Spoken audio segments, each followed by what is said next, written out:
November 22nd, 2006 was probably one of the biggest moments in my life that changed my life and had a huge impact on my life. That was the day that I was diagnosed with brain cancer.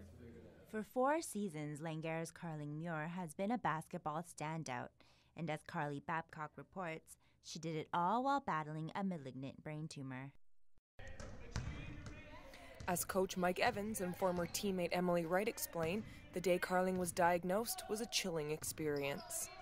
Right at the end of practice, Carling was taking her shoes off. A couple of us were sitting around, a couple had already left, and next thing I know, she's gone on tilt and tilted over and is laying on the ground and spasming and stuff. Emily was there. And her eyes were all glossed over, and it was really scary. And then she went into another seizure right then, and it was really scary. The ambulance was there within, 15, 20 minutes, and she was gone. Carling's parents, Grant and Shelley, arrived to the hospital shortly after getting the phone call. Grand mal seizure, blood work is normal. This isn't going to be good. I just knew it. The next thing Carling remembers was waking up in a hospital bed surrounded by friends and family. It was confusion at first. I had 2 grand mal seizures. He said that they had found a brain tumor just bigger than a large egg in the left lobe of my brain, that we would be going in for emergency surgery. We all started crying for a second, and Carling was just like the look of fear in her eyes, and you just right away you look at her and it's okay, sweetheart, we can handle this, we can deal with it. The shock, you're sad, your mind's just going everywhere. 2 days later, doctors would perform emergency brain surgery on Carling. The funny thing was, you were so scared, but you go to the hospital and there's Carling sitting there, and she's smiling and laughing and talking to everyone. And first couple questions that came out of her mouth to the 2 neurologists, neurosurgeons that were going to operate on her were, "Are you going to have to cut my hair?" She had long, blonde, beautiful hair. And, "Well, what about basketball? Can I still play basketball?" And the surgeons are looking at her, and they look at us. They're not quite sure if this is for real. They went in, they found that it actually weaved in and out through my brain more than they thought it did. So they were only able to just get just under 50% of it removed. Carling would spend almost 2 weeks in hospital before being sent home to recover. The next step in her journey would prove to be physically and mentally draining on herself and her family. After that, I, for some reason, had an extreme sense of guilt. I saw what it was doing to my family, my friends. You couldn't stop thinking about anything else.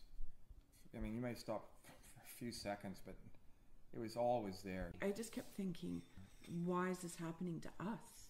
I was scared and upset, and I didn't know why it was happening to me. And then I went through a phase where I was angry, but I didn't know who to be angry at. The first 2 weeks, I probably cried myself to sleep every night. And I kind of went through the phase, you know what, this is it. There's no reason to let it walk over me. And once I got all my medications and I started my chemo and stuff like that, and it kind of got settled down, I was like, I can handle this.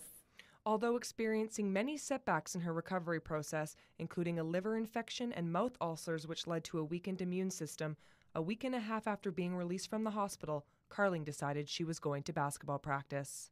We got into a big argument, and I just thought to myself, oh dear God, Mike's going to know what to do, because I can't stop her. She's too stubborn. She walked into the gym with staples in the side of her head and half her head shaved in her practice uniform. So I made her ride a bike, and she rode the bike. And then she started sitting on the bench and being at our games, and then just was part of the team. It took about 3 weeks to a month before she was at Langara all the time. As much as I could, I'd come out to games, but it was touch and go at that point because that's when I started having all those problems. So if I didn't have a rash, I was there. If I felt like I had energy, I was there. After taking the remainder of the basketball season off, there was no doubt in Carling's mind she was returning the following September to play. She comes out and she's like this, and she says, well, that's it. She says, I'm going back to school, and I'm going to play basketball. Despite going through chemotherapy, Carling would lead the league in scoring and rebounding in her comeback season and receive Player of the Year and All-Canadian honors. Well, she was a good player before. I think, honestly, she was a better player after. I think she appreciated it more. It was her battleground. The doctors just couldn't believe it. You're sitting in the stands, and, 3 nights earlier, she's throwing up so hard she can't even make it to the bathroom. And she's playing. She was amazing to watch. That stubbornness coming back out of her. It's weird because when I was on the court, it's the only time I wasn't thinking about my cancer. You know what, I did what I set out to do, and I think I surpassed what I set out to do. For the next 2 seasons, Carling continued to excel on the court.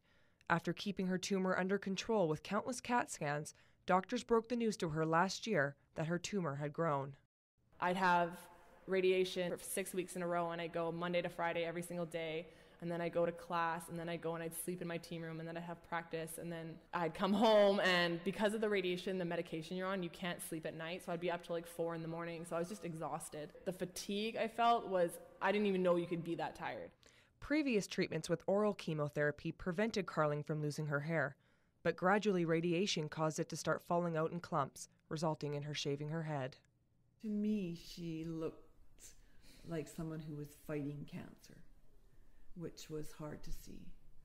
She was a little upset with it, yeah. I thought she showed a lot of courage in playing ball. I think one of the hardest things as a parent is that everything you do for your kids, and you do everything you can to protect them. Sorry. But then you're given something that you have no control over. That doesn't matter what you do, you can't fix it. As a parent, you could always put the Band-Aid on, right? I mean, if I thought for 1 second, Grant too, if we thought for 1 second, if we walked to the roof of our house and could dive off head first, it would save our daughter. But it won't. Even with her hair gone, Carling still maintained a positive attitude. Radiation makes you lose your hair wherever you have your treatment. So mine just had, it couldn't have been like an armpit tumor. It had to be like right on the top of my head. I've been able to focus on the positive that's brought to my life, and I think they outweigh the negative. Yeah, she's fighting cancer, and yeah, it's tough sometimes, but she's still living. We're all still living. She feels it's made her a better person, and I agree with that. I think it has. She's dealing with something bigger than most people will ever have to deal with in their life, and she's doing it head on. It's brought me closer to my family. I got to meet a lot of inspirational people. I've been told that I've given inspiration to other people, and I think that to me just meant the most, because I think that's a really powerful gift to give. So it's brought a lot of good things into my life. I wouldn't change it. I've been given it for a reason. And as for Carling's future? I don't plan it around my cancer at all. I want to be a family patient counselor for either BC Children's or the BC Cancer Agency. I never plan anything around that. She's a very good public speaker, and people are interested in her story. She wants to help people. I hope that she finishes school and she gets to do social work, get married. For those who don't know Carling, there's a few ways she can be described. Loud, outspoken. I'll always tell you what's on my mind. World champion storyteller. She's an amazing kid. Proud. Terrific sense of humor. Really great person. Ability to laugh at herself. Darn good basketball player, that's for sure. Ultra competitive. Good sister. Great daughter. She has great empathy. She's an inspiration to us. Just enjoys life. An absolutely amazing young woman. I'm a survivor.